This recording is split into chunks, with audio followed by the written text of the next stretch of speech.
Yan po ang city namin dito guys. Wala pong mga motor noon makikita mo dyan sa daan.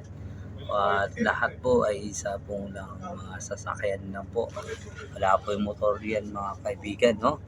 Ayan po yung ating syudad. Welcome po sa ating vlog ni Mr. Lo. So ito guys, wala pong pasok. At yan, sa paglakbay namin, napansin ko po yung dalawang bukid nasa gitna guys. Hindi po tayo magkababa guys, pero napansin ko na parabang hugis castle nila. Hindi ko alam kung ano ba yan. Pero napansin ko lang at binidyo ko dahil po magkamangha-mangha ang structure ng building nila guys. At yun, sana makapunta tayo dyan kung may time naman. Yun po, patuloy po tayo sa journey na ito. Yes po guys, journey po na ito ay isa lang ride at hindi po tayo makababa. At gagala po tayo sa syudad nila guys. At ito po yung syudad nila guys. Ang linis po talaga ng syudad nila guys. Wala kayong makikita na mga basura sa gilid-gilid dahil po ito ay bawal sa kanila guys.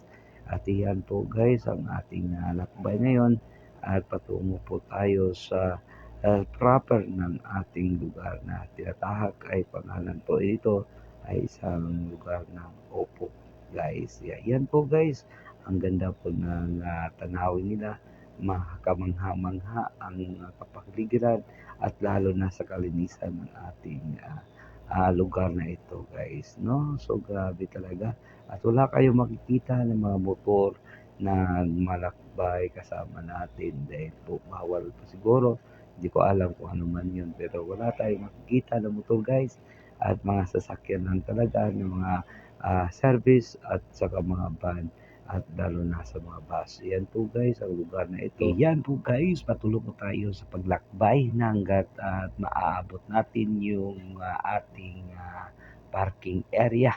At ito po yung lugar na ito na ipapakita ko talaga guys ang syudad nila.